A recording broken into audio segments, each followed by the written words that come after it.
નમસ્કાર વિદ્યાર્થી મિત્રો, ધ અલ્ટ્રા માય સ્કૂલ જસદણમાં આપ સર્વે વિદ્યાર્થી મિત્રોનું હાર્દિક સ્વાગત છે. આજના લેક્ચરની અંદર આપણે ધોરણ 11માં કમ્પ્યુટર વિષયનો અભ્યાસ કરવાનો છે અને એમાં પ્રકરણ 9 એટલે કે ડેટાબેઝ મેનેજમેન્ટ સિસ્ટમનો પરિચય. પ્રકરણ 9 જે છે વિદ્યાર્થી મિત્રો એનો આ ભાગ 2 છે. આની પહેલાના લેક્ચરની અંદર આપણે પ્રકરણ 9નો ભાગ 1 જોયેલો હતા. એની અંદર આપણે કુલ 4 ટોપિકની ચર્ચા કરેલી હતી. ત્યારબાદ ભાગ 2 જે છે એની અંદર એના પછીના 4 ટોપિક એટલે કે ટોપિક નંબર 5 થી લઈ અને ટોપિક નંબર 8 સુધીના એટલે કુલ 4 ટોપિકનો સમાવેશ આ ભાગ 2 ની અંદર કરવાનો છે. તો એમાંથી આપણે પ્રથમ ટોપિક ભાગ 2 નો પ્રથમ ટોપિક અને પ્રકરણ 9 નો 5મો ટોપિક આપણે જોઈએ કે જે તમારી સામે જ લખેલો છે અને ટોપિકનું નામ છે બેઝનો પરિચય. બરોબર, ઇન્ટ્રોડક્શન ટુ બેઝ. હવે આપ સૌને યાદ છે કે બેઝ એટલે શું?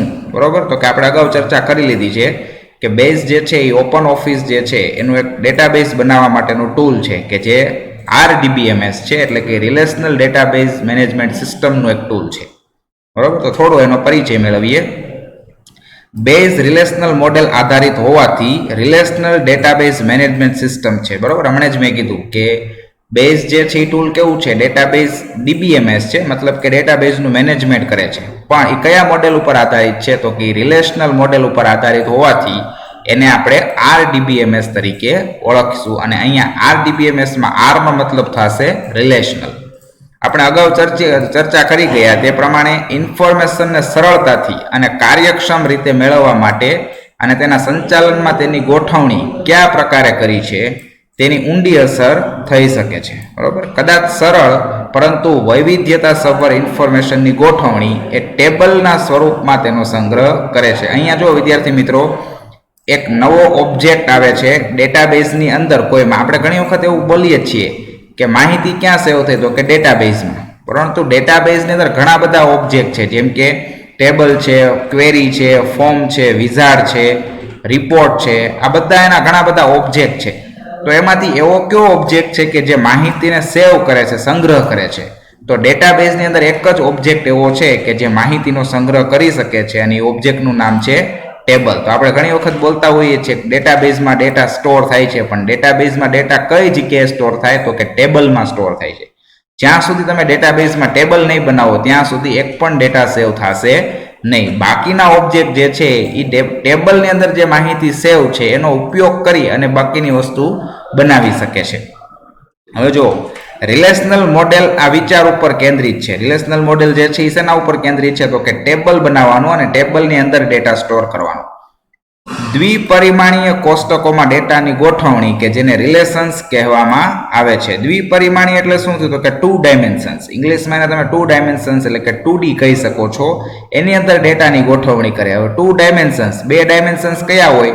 તો કે એક ડાયમેન્શન્સ જે છે એ હાઇટ હોય એટલે કે ઊંચાઈ અને બીજું ડાયમેન્શન્સ જે છે એ વિડ્થ હોય એટલે કે પહોળાઈ.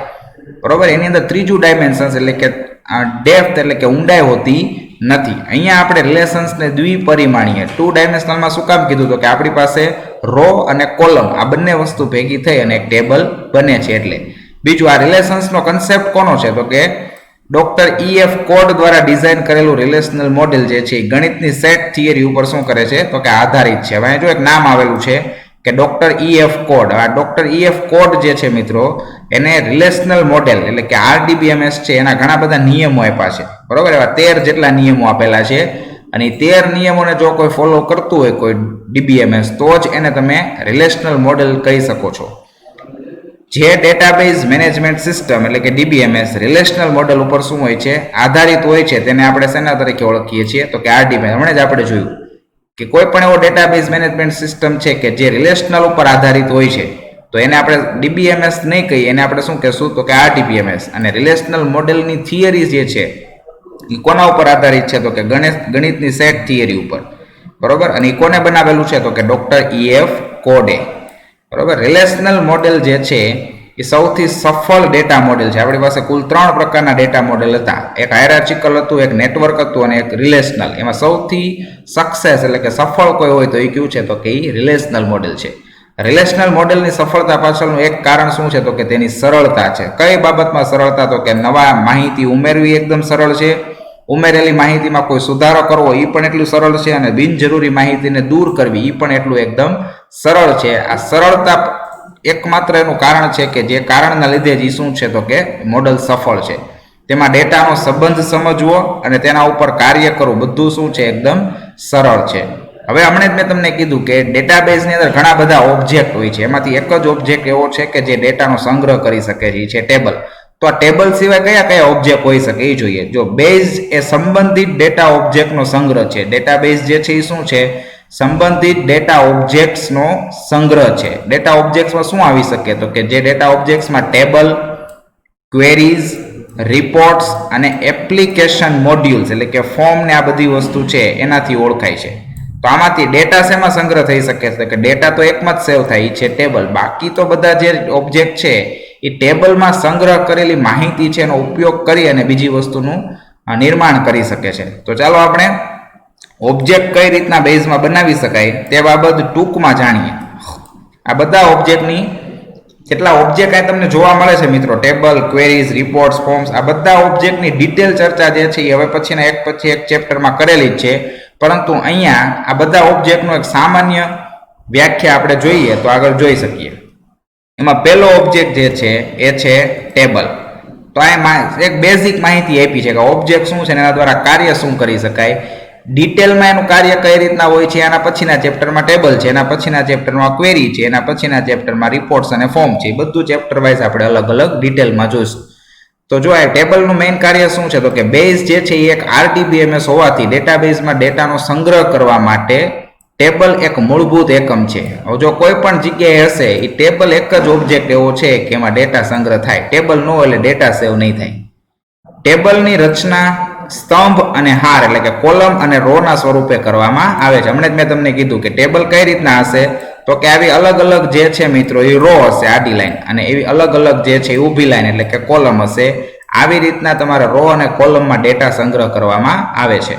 ટેબલમાં કઈ કઈ ઇન્ફોર્મેશનનો સંગ્રહ કરવો અને સ્તંભમાં શીર્ષકો એટલે કે કોલમ ટાઇટલ શું રાખવા તેનો નિર્ણય કરવા માટે ડેટાબેઝ ડિઝાઇનરે સૌપ્રથમ ડેટાબેઝની એન્ટિટીઝ નક્કી કરવી પડશે.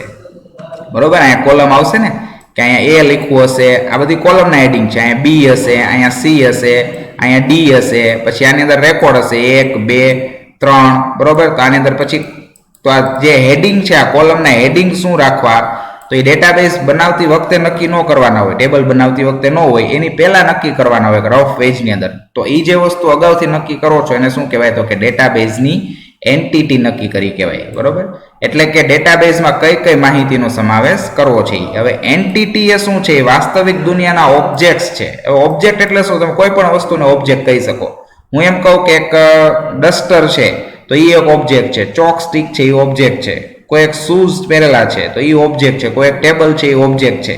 આ બધી વસ્તુને વાસ્તવિક દુનિયાના ઓબ્જેક્ટ તરીકે ઓળખી શકો છો, જેના વિશેની માહિતી ડેટાબેઝમાં સંગ્રહ કરવાની હોય છે. ઉદાહરણ તરીકે કર્મચારીની હાજરી માટેની સિસ્ટમના ડેટાબેઝની ડિઝાઇન તૈયાર કરતા સમયે આપણા મગજમાં સૌપ્રથમ એન્ટિટી આવે અને તે એન્ટિટી શું છે તો કે કર્મચારી. બરોબર, એ સૌપ્રથમ કર્મચારી મેઇન એન્ટિટી આવશે. ડેટાબેઝમાં દરેક કર્મચારીની વિગતનો સંગ્રહ કરવો પડે છે. આ વિગત હારના સ્વરૂપમાં સંગ્રહ થાય છે. વિગત કેવી રીતના સ્ટોર થાય તો કે એક રો ની અંદર એક રો જે છે એ એક કર્મચારીની વિગત સ્ટોર કરશે, બીજી રો જે છે એ બીજા કર્મચારીની વિગત સ્ટોર કરે છે. દરેક એન્ટિટી જે છે એ સામાન્ય રીતે કેટલાક એટ્રીબ્યુટ્સ હોય છે. હવે જો એન્ટિટી તો ખબર પડી ગઈ, પણ એની અંદર એટ્રીબ્યુટ્સ એટલે શું તો કે આ ફિલ્ડ જે છે ABCD એ ફિલ્ડ એ કહી શકો છો, એને તમે એટ્રીબ્યુટ્સ પણ કહી શકો છો. એન્ટિટીના એટ્રીબ્યુટને સ્તંભના સ્વરૂપે રાખવામાં આવે છે. બધા એટ્રીબ્યુટ ક્યાં છે? કોલમ સ્વરૂપે. રિલેશનલ મોડેલમાં ડેટા જેવી રીતે રજૂ કરવામાં આવે છે અને ટેબલના વિવિધ ભાગોને કયા પદોથી ઓળખવામાં આવે છે એ બધું આગળની આકૃતિમાં તમને દર્શાવેલું છે. જો આ એક તમને ઇમેજ આપેલી છે અને આ ઇમેજ જે છે મિત્રો એકદમ અગત્યની છે. આમાંથી ઘણા બધા શબ્દો તમે શીખી શકશો.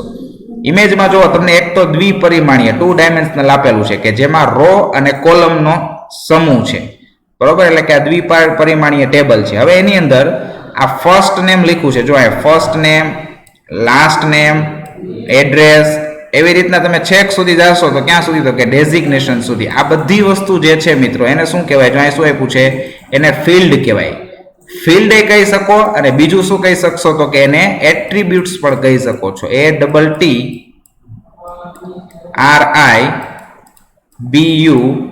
RIBUTES, બરોબર. એને ફિલ્ડ પણ કહેવાય અને એટ્રીબ્યુટ્સ તરીકે પણ તમે એને ઓળખી શકો છો. બીજું અહીંયા જો હવે દરેક રો આપી છે, બરોબર. ફર્સ્ટ રો જે છે જો નામ લખ્યું છે અન્યા, બીજી રો છે રોબીના, ત્રીજું છે અખિલ અને ચોથું છે મજીદ. તો દરેક રો જે છે મિત્રો એ શું બતાવશે, દરેક રો જે આ પહેલી રો છે એના પછી આ બીજી રો છે, પછી ત્રીજી છે અખિલ વાળી રો, ચોથી મજીદ વાળી રો છે. દરેક રો શું બતાવે છે તો કે એક કર્મચારીનો રેકોર્ડ બતાવે છે. અહીં લખ્યું છે દરેક શું છે તો કે 1 થી 4 જે છે મિત્રો એ શું છે તો કે રેકોર્ડ છે. જેવી રીતના ફિલ્ડ ને એટ્રીબ્યુટ્સ કહી શકતા હતા તો એવી રીતના રેકોર્ડ ને તમે હજી એક બીજું નામ આપી શકો છો અને એ નામ છે રો. રેકોર્ડનું એક બીજું નામ શું છે તો કે રો છે, બરોબર. તો રેકોર્ડ ને રો તરીકે ઓળખી શકો છો, ફિલ્ડ ને એટ્રીબ્યુટ તરીકે ઓળખી શકો છો અને આખી જે વસ્તુનું સંયોજન બને છે એને તમે શું કહી શકો છો તો કે આ ટેબલ કહી શકો છો. આ જે છે એ શું છે, ટેબલ છે. તો ટેબલ છે એનું એક બીજું નામ છે અને જે આપણે હમણાં કીધું એ છે એન્ટિટી. ટેબલનું બીજું નામ શું છે તો કે એન્ટિટી નામ છે. ટેબલનું બીજું નામ શું, એન્ટિટી. તો 3 શબ્દોથી પરિચિત થવાનું હતું અહીંયા. એન્ટિટી કોને કહેવાય, ટેબલનું બીજું નામ, એટ્રીબ્યુટ્સ એટલે ફિલ્ડનું બીજું નામ એટ્રીબ્યુટ્સ છે, અને રો કોને કહેવાય તો કે રેકોર્ડનું બીજું નામ શું છે, રો છે. હવે આના ઉપરથી એટલી ખબર પડી ગઈ કે કોઈ પણ એક રો હોય કે કોઈ પણ એક રેકોર્ડ હોય ક્યારે બને. માનો કે આ પહેલી રો ક્યારે બની તો કે એની અંદર અલગ ફિલ્ડનું કોમ્બિનેશન થયું ત્યારે એક રો બને. તમે એટલું સિમ્પલ કહી શકો કે મલ્ટિપલ એટ્રીબ્યુટ્સ કે મલ્ટિપલ ફિલ્ડ્સ જ્યારે કમ્બાઈન થાય છે ત્યારે શું બને છે તો કે ત્યારે એક રેકોર્ડ બને છે અથવા તો એક રો બને છે. તો આ જે છે એ શું આપ્યું તમને, કર્મચારી માટેનું એક શું આપ્યું છે, ટેબલ આપેલું છે. પણ ડેટા નથી જોવાના આપણે એની અંદર. ડેટાની જગ્યાએ આપણી દરેક વસ્તુને શું નામ આપવામાં આવે છે એ જોવાનું છે.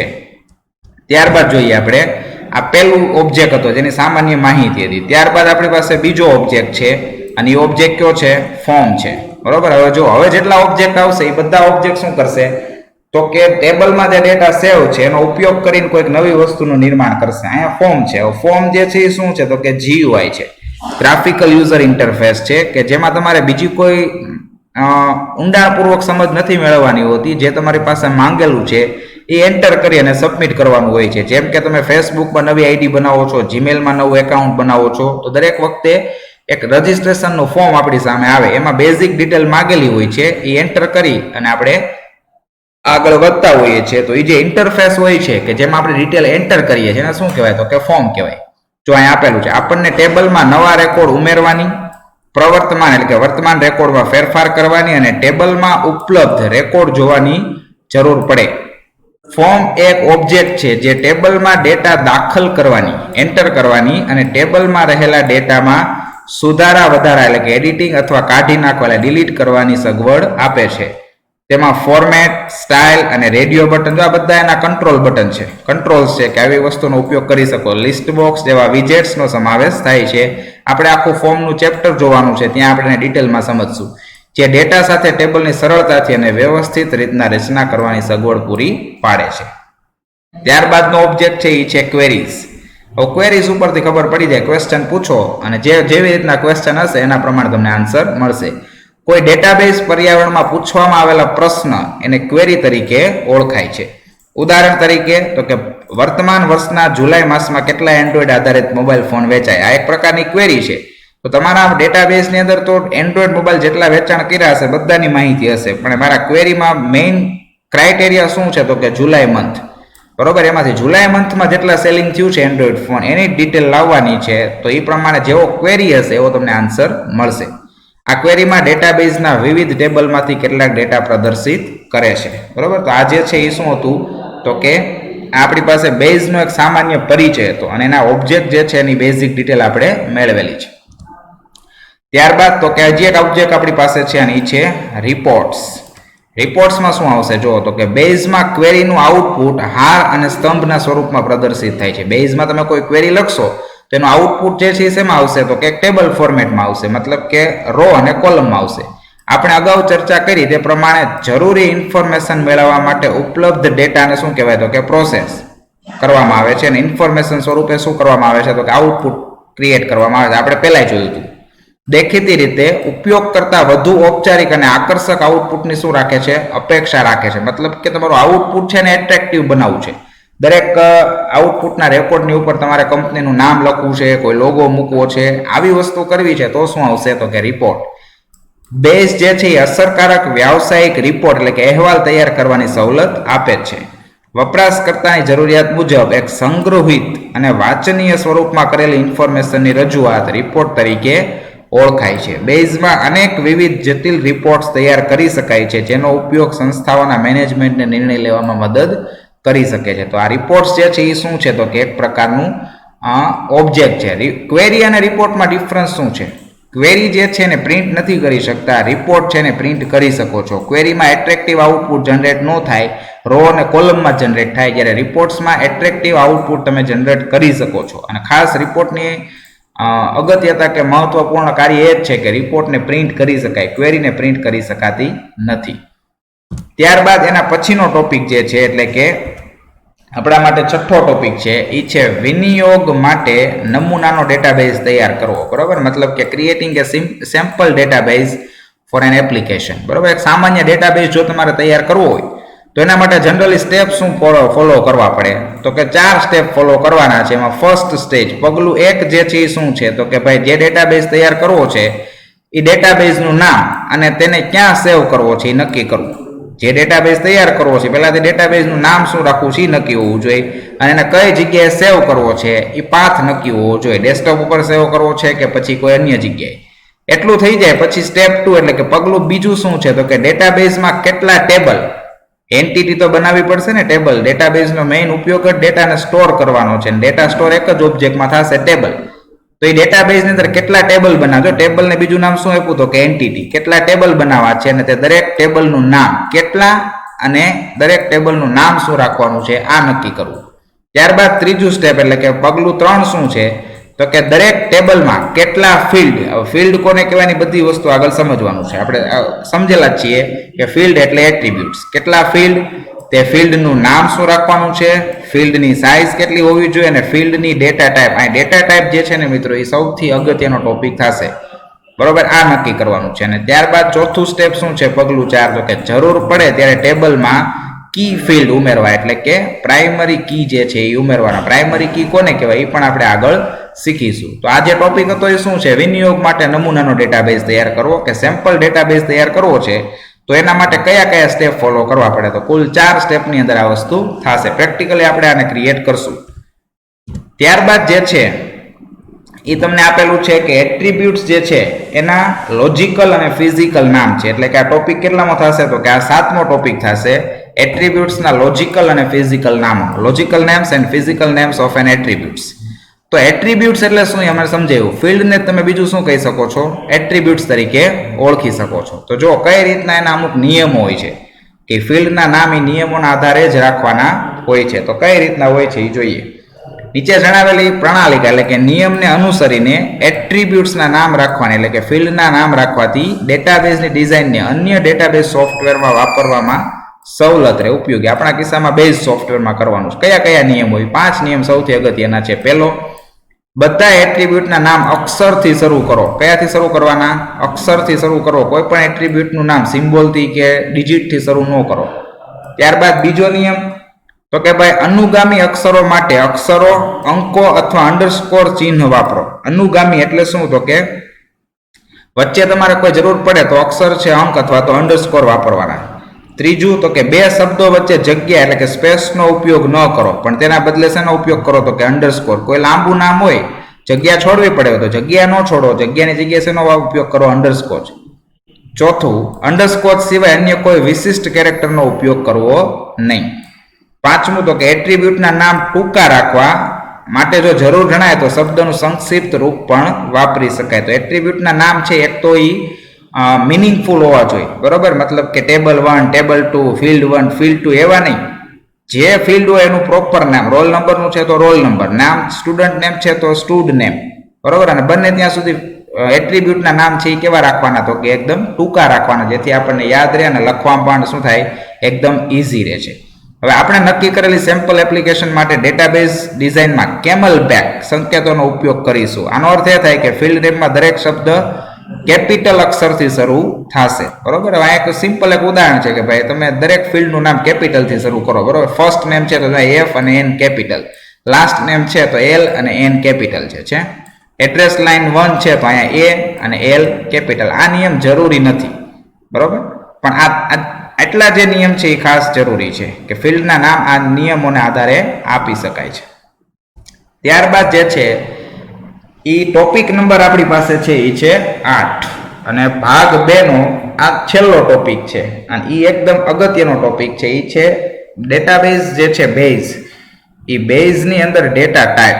આ ડેટા ટાઈપ કઈ કઈ હોઈ શકે છે, આ એકદમ અગત્યનો ટોપિક છે. તો બેઝમાં ડેટા ટાઈપ જે છે એ શું છે? પહેલા તો ડેટા ટાઈપનો મતલબ શું? ડેટા ટાઈપનો એક સિમ્પલ મતલબ એટલો છે કે કોઈ પણ ફિલ્ડ તમે બનાવો છો તો એ ફિલ્ડની અંદર કેવા પ્રકારની વેલ્યુઝ સંગ્રહિત થઈ શકશે, બરોબર. કોઈ ફિલ્ડ બનાવ્યું કે નેમ, તો નેમમાં કેવા પ્રકારના ડેટા હોઈ શકે? તો ભાઈ નેમની અંદર જે છે એ માત્ર ને માત્ર કેરેક્ટર જ હોય. કોઈ દિવસ નામ તમે કોઈને એવું સાંભળ્યું છે કે એના નામમાં 1 2 3 આવે? ન હોય. મોબાઈલ નંબર, તો મોબાઈલ નંબરમાં કેવા હોય? તો કે નંબર જ હોય, ન્યુમેરિક જ હોય. તો આ કેવા ફિલ્ડ, કયા ફિલ્ડ અંદર કેવા પ્રકારના ડેટા સેવ થશે એ નક્કી કરતી વસ્તુ હોય તો એ શું છે? Data type. અને બેઝની અંદર મૂળ જે છે એ કુલ 3 પ્રકારની ડેટા ટાઈપ છે. પહેલી તો કે આલ્ફા ન્યુમેરિક ટાઈપ છે, બીજી તો કે કેલેન્ડર ટાઈપ છે અને ત્રીજી છે એ છે બાઇનરી ટાઈપ. હવે આલ્ફા ન્યુમેરિક ટાઈપ જે છે મિત્રો, એની અંદર આપણને ખબર પડી જ જાય તો આલ્ફા ન્યુમેરિકમાં 2 વસ્તુ આવશે. એક તો આલ્ફા આવશે અને બીજું શું આવશે? તો કે નંબર આવશે. આલ્ફા એટલે આલ્ફાબેટ અને નંબર એટલે નંબર. આ બંને વસ્તુનું સંયોજન છે એ શું છે? Alpha numeric. એટલે આલ્ફા ન્યુમેરિકમાં 2 આવી ગયા, આલ્ફાબેટ પણ આવશે અને નંબર આવશે. ત્યારબાદ કેલેન્ડર છે, ત્યારબાદ શું છે? તો કે એ બાઇનરી છે. હવે આપણે જોઈએ દરેકે દરેક ડેટા ટાઈપને વિસ્તૃતમાં જોઈએ. એમાં સૌ પ્રથમ જે ડેટા ટાઈપ છે એ છે આલ્ફા ન્યુમેરિક ટાઈપ છે. સૌ પ્રથમ કઈ છે? Alpha numeric. આલ્ફા ન્યુમેરિક 2 આવી ગયું, આલ્ફા આવશે અને આલ્ફા આવશે, આલ્ફાબેટ અને ન્યુમેરિક બંને વસ્તુનું સંયોજન છે. જો આમાં શું આવશે? તો કે જ્યારે આપણે અક્ષર, અંક અને વિશિષ્ટ અક્ષરો કે ચિહ્નો ધરાવતો ડેટા એન્ટર કરવા ઈચ્છતા હોઈએ ત્યારે આના પછીનું એક કોષ્ટક આપ્યું છે, એમાં દર્શાવ્યા પ્રમાણેના ડેટા ટાઈપમાંથી કોઈ એક ટાઈપ પસંદ કરી શકાય, બરોબર. હવે આલ્ફા ન્યુમેરિકમાં કઈ કઈ સગવડતા આપશે? અક્ષર એટલે કે આલ્ફાબેટ, આલ્ફાબેટમાં કેપિટલ હોય, સ્મોલ હોય. અંક એટલે કે ડિજિટ 0 થી 9 અને વિશિષ્ટ અક્ષરો કે ચિહ્નો એટલે કે અધર સ્પેશિયલ સિમ્બોલ, બરોબર. પછી એમાં એઝ આવે, અંડરસ્કોર આવે, @ આવે, બધું. ત્યારે આપણે લિસ્ટ આપ્યું છે એમાંથી કોઈ પણ એક આલ્ફા ન્યુમેરિકનો યુઝ કરી શકીએ. ઉદાહરણ તરીકે સરનામામાં શું હોય? એડ્રેસમાં તો કે મૂળાક્ષરો આવે, વિશિષ્ટ અક્ષરો હોય ને સરનામામાં, બરોબર. અને અંક પણ હોઈ શકે. સ્ટ્રીટ નંબર 1 તો 1 છે એ અંક થયું. વિશિષ્ટ અક્ષરો હોય તો એડ્રેસમાં બધી વસ્તુનું કોમ્બિનેશન હોય. તો આમાં શું કરવાનું? તો કે આથી આલ્ફા ન્યુમેરિક ટાઈપમાંથી કોઈ એક ટાઈપ નક્કી કરવી ડેટા ટાઈપ માટે શું રહેશે? યોગ્ય રહેશે. એડ્રેસ ફિલ્ડ માટે આપણે શું રાખશું? હંમેશા ટેક્સ્ટ રાખશું, એટલે કે વેર કે ડેટા ટાઈપ પસંદ કરી શકાય. શું કામ? આમાં બધાનું કોમ્બિનેશન ચાલશે.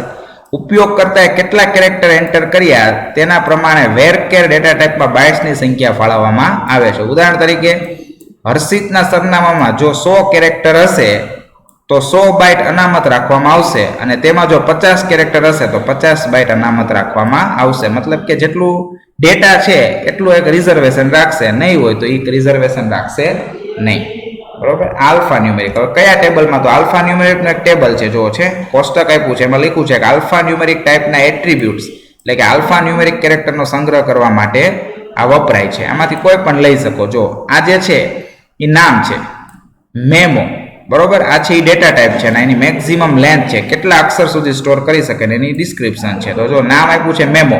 ડેટા ટાઈપ કઈ છે? તો કે લોંગ વેરકેર છે. વેરકેર એટલે ટેક્સ્ટ. કેટલા લિમિટ સુધી સ્ટોર કરી શકે? 2 GB સુધી સ્ટોર કરી શકે, બરોબર. અને ઉપયોગકર્તા દ્વારા નિર્દેશ કરવામાં આવેલ હોય તે મહત્તમ લંબાઈ કે સંખ્યામાં માહિતીનો સંગ્રહ કરે છે. તે કોઈ પણ UTF-8 અક્ષરો સ્વીકારે છે. ત્યારબાદ ટેક્સ્ટ. આપણા માટે કામનું જે છે એ વધારે ફોકસ કરશું. Text fix. ટેક્સ્ટ માટે શું આવશે? Data type character, CHAR. ક્યાં સુધી સ્ટોર કરશે? તો કે 2 GB સુધી સ્ટોર કરશે. કેટલા GB? 2 GB. ઉપયોગકર્તા દ્વારા નિર્દેશ કરવામાં આવેલ તેટલી લંબાઈના લખાણનો સંગ્રહ કરે છે. નાની અક્ષરમાળા સાથે ખાલી જગ્યા ઉમેરે છે. કોઈ પણ UTF-8 અક્ષરો સ્વીકારે. ટેક્સ્ટ જે છે ને મિત્રો આપણા માટે એકદમ અગત્યનું છે, એટલે સ્ટાર કરું છું. ત્યારબાદ ટેક્સ્ટ છે એ ફિક્સ અહીં આપ્યું છે, આ ફિક્સ નથી. અહીં કેરેક્ટર હતું, અહીં શું છે? આ વેરકેર. સૌથી વધારે ઉપયોગ આપણે વેરકેરનો જ કરશું આપણે, બરોબર. એટલે આ પણ આપણા માટે શું છે? એકદમ ઇમ્પોર્ટન્ટ છે. એ પણ 2 GB છે, જો છે. પછી પાછું ટેક્સ્ટ આપેલું છે, પણ એમાં વેર કેર ઇગ્નોર કેસ છે, એટલે એ 2 GB, બરોબર. પણ સરખામણી કેસ સેન્સિટિવિટી નથી, ઇગ્નોર કેસ છે એટલે કેસ સેન્સિટિવિટી નથી. કેપિટલ અને સ્મોલને શું કરે છે, તો એ સરખા જ સમજે છે, બરોબર. તો આ શું હતું, તો કે આલ્ફા ન્યુમેરિકમાં કેરેક્ટર ઉપર ફોકસ હતો. હવે જો કેરેક્ટર ડેટા ટાઈપના લક્ષણો અલગ હોય છે.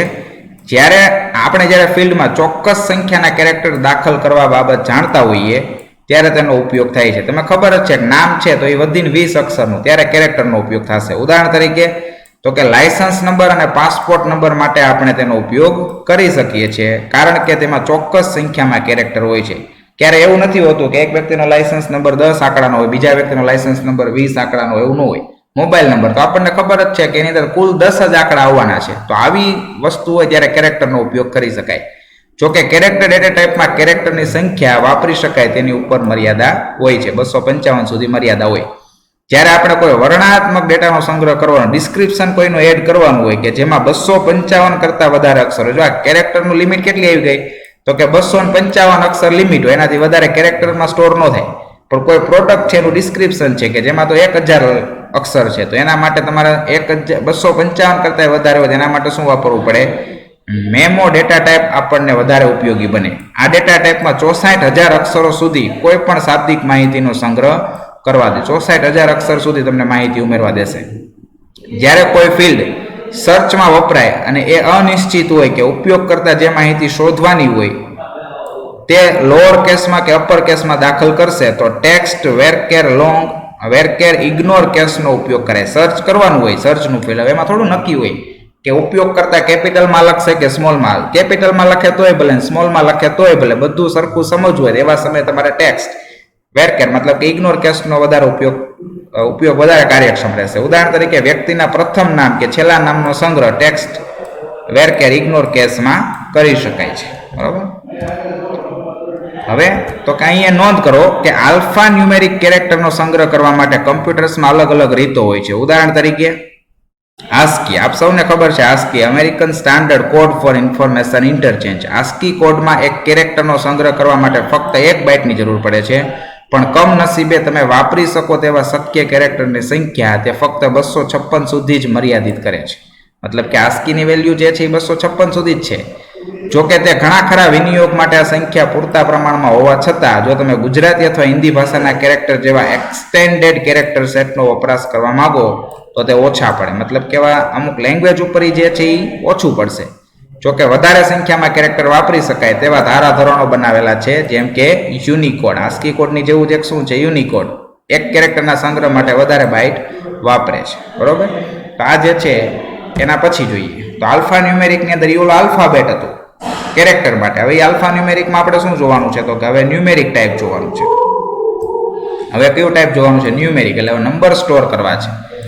આંકડાકીય માહિતીનો સંગ્રહ કરવા માટે આ ડેટા ટાઈપનો ઉપયોગ થાય છે. હવે આંકડા સ્ટોર કરવા છે તો ન્યુમેરિક, પણ એવા ડિજિટ કે જેની ઉપર તમારે પ્રક્રિયા કરવાની છે, એરિથમેટિક, પ્લસ માઇનસ એવું, જેમ કે વિદ્યાર્થીના ગુણ, કર્મચારીનો પગાર, હાલમાં ઉપલબ્ધ માલનો જથ્થો કે કોઈ વ્યક્તિના બેંકના ખાતામાં સિલક. તો આ બધી માહિતી કેવી છે, આંકડામાં હશે, તો એમાં સ્ટોર કરી શકો છો. આપણે અગાઉ ચર્ચા કરી ગયા છીએ કે આલ્ફા ન્યુમેરિક ડેટા ટાઈપમાં કેટલા બાઇટનો ઉપયોગ થયો તે હકીકતમાં સોફ્ટવેર નક્કી કરે છે. પણ તમે જ્યારે સંખ્યાની કિંમતનો સંગ્રહ કરો છો ત્યારે તે પ્રમાણે બનતું નથી. સંખ્યાનો સંગ્રહ અલગ અલગ રીતે કરવાથી ઓછા અથવા વધારે બાઇટની જરૂર પડે છે. બાઇટની સંખ્યાનો ઉપયોગ અને સંખ્યા ચિહ્ન સાથે કે ચિહ્ન વગર છે તેના આધારે ન્યુમેરિક ડેટા ટાઈપના એટ્રીબ્યુટ નક્કી કરવામાં આવે છે, બરોબર. અને કઈ રીતના હશે ન્યુમેરિકમાં જુઓ તો કે સંખ્યાના સંગ્રહ, જેમાં સૌથી ઓછી મેમરીનો વપરાશ કરવાની રીતે આપણી પાસે બુલિયન નંબર, બરોબર, બુલિયન નંબર છે. બુલિયન નંબર હકીકતમાં ફક્ત એક જ બીટ સ્વીકારે છે, યસ કે નો. યસ હોય તો વાય, નો હોય તો એન, ટ્રુ કે ફોલ્સ, ટ્રુ હોય તો ટી, ફોલ્સ હોય તો એફ, 0 કે 1, 0 અથવા તો 1, કોઈ પણ એક જ બીટ સ્ટોર કરશે. મતલબ કે આપણે તેનો ઉપયોગ હાના પ્રકારના ડેટાના સંગ્રહ માટે વાપરીએ છીએ. જેમ કે મોબાઈલમાં વાઈફાઈ શક્તિમાન એનેબલ છે કે નહીં, જો હોય તો યસ, નો હોય તો નો, જવાબ માટે. બીજી બાજુએ આપણા પાસે ફ્લોટિંગ પોઈન્ટના નંબર્સ પણ છે, જેવા એટ્રીબ્યુટ્સ પણ છે જે આપણને દશાંશ ચિહ્ન સાથેની સંખ્યા સંગ્રહ કરવાની પરવાનગી આપે છે. માનો કે કોઈ પર્સેન્ટેજ આવી રીતના છે, 1 પોઈન્ટ વાળી સંખ્યા જે છે એના માટે પણ ફ્લોટિંગ છે. આ પ્રકાર સૌથી વધારે મેમરી વાપરે છે, પણ વધારે ચોકસાઈ સાથે ભાગાકાર કરવા ફક્ત એ જ સમર્થ છે. અને ન્યુમેરિકમાં એક કોષ્ટક આપ્યું છે. જો આ કોષ્ટક જે છે ને એ અગત્યનું છે. આ ન્યુમેરિકનું છે. કયું તો કે બુલિયન. ડેટા ટાઈપ કઈ છે તો કે યસ કે નો. કેટલા બીટ સ્ટોર કરશે? એક જ બીટ, કા યસ કા નો. બરોબર. રેન્જ 0 થી 1. બીજું તો કે આઈએનટી. જો આ જે છે એનું કઈ જરૂર નથી, સ્મોલ આઈએનટી ની જરૂર નથી, ડાયરેક્ટ આઈએનટી ઉપર જ જવાનું છે. ઇન્ટીજર કેટલા બાઇટની જગ્યા રોકશે? 4 બાઇટ્સ. બરોબર. અને એની આ રેન્જ આવી, પણ રેન્જ સાથે કોઈ મતલબ નથી. બિગ આઈએનટી જરૂરી નથી, ન્યુમેરિક જરૂરી છે. બરોબર. ન્યુમેરિક નંબર માટેની છે અને લિમિટ છે કોઈ નથી. ડેસિમલ તો કે ઈ શું છે તો કે નો લિમિટ, ડેસિમલ સંખ્યા સ્ટોર કરશે. અને રિયલ. બરોબર. આટલી વસ્તુ જે છે એ ન્યુમેરિકની અંદર આપણે કામની છે. ત્યારબાદ ડેટા ટાઈપમાં આગળ જોઈએ તો એક ટાઈપ પૂરો કર્યો, આલ્ફા ન્યુમેરિક. એમાં આલ્ફાબેટ માટે કઈ કઈ વસ્તુ હતી એનું કોષ્ટક જોયું. નંબર્સ એટલે કે ન્યુમેરિક માટે કઈ કઈ વસ્તુ હતી એનું કોષ્ટક જોયું. ત્યારબાદ બીજો ડેટા ટાઈપ છે એ છે કેલેન્ડર ટાઈપ છે. કેલેન્ડર ટાઈપ એના ઉપરથી ખબર પડી જ જાય કે આમાં કઈ કઈ વસ્તુનો સ્ટોર થશે. ખાસ કરીને સમય છે, ટાઈમ છે, ડેટ છે, આ બધું સ્ટોર થશે. જો અન્ય એક મહત્વપૂર્ણ ડેટા ટાઈપ એક કેલેન્ડર ટાઈપ છે. તે શું સ્ટોર કરશે તો કે તે વર્ષ, મહિનો, દિવસ, કલાક, મિનિટ, સેકન્ડનો નાનો અંશ એટલે કે ફ્રેક્શન જેવી કેલેન્ડરની માહિતીનો સંગ્રહ કરવા માટે વપરાય છે. મતલબ કે ડેટ અને ટાઈમ સ્ટોર કરવા માટે. ડેટમાં શું હોય? વર્ષ હોય, મહિનો હોય, દિવસ હોય. સમયમાં કલાક, મિનિટ ને સેકન્ડ હોય. ડેટ આપણને સિસ્ટમમાં સંગ્રહ હોય છે તે રીતે વર્ષ, મહિનો અને દિવસની માહિતી એન્ટર કરવાની પરવાનગી આપે છે. એ જ રીતના ટાઈમ એટ્રીબ્યુટ છે એ દિવસના સમયનો સંગ્રહ કરે છે. એમાં શું આવે? કલાક, મિનિટ અને સેકન્ડ. અંતમાં કોઈ ઘટનાનો દિવસ અને સમય બંને માહિતીનું રેકોર્ડિંગ કેટલીક પ્રક્રિયાની માંગ હોય છે.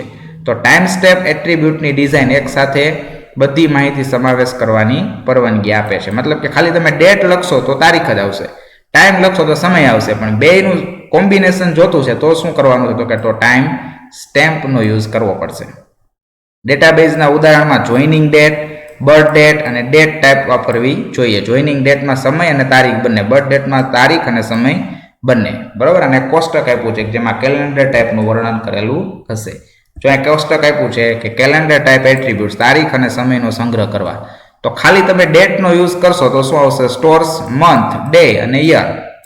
ખાલી ટાઈમનો ઉપયોગ કરશો તો શું આવશે? અવર, મિનિટ અને સેકન્ડ. પણ આ બંને વસ્તુ એક સાથે સ્ટોર કરવી હોય તો શેનો ઉપયોગ કરશો? Time stamp. Store date end time information. Date જે છે આ ડેટમાં આવશે અને ટાઈમ જે છે આ ટાઈમની અંદર આવશે. તો આ શું હતું? કેલેન્ડર ટાઈપ હતું. ત્યારબાદ જે છે એ છે બાઇનરી ટાઈપ. હવે બાઇનરી ટાઈપ જે છે, બાઇનરી એટલે કા 0 કા 1, એવી કોઈ પણ માહિતી કે જે 0 અને 1ની શબ્દમાળા, સ્ટ્રિંગ ઓફ ઝીરોઝ એન્ડ વન્સમાં હોય તેનો સંગ્રહ કરવા માટે શેની જરૂર પડે? બાઇનરી ટાઈપ વપરાય છે.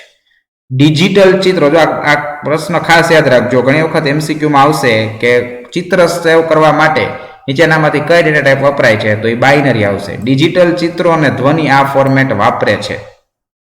તે કમ્પ્યુટર વડે ઓળખાય છે કારણ કે માહિતીની શરૂઆતના 0 અને 1 વડે તે કયા પ્રકારની ફાઇલ છે તેનો નિર્દેશ કરે છે. તે જેપીઈજી ઇમેજ કે MP3 ફાઇલ છે આનાથી નક્કી થાય.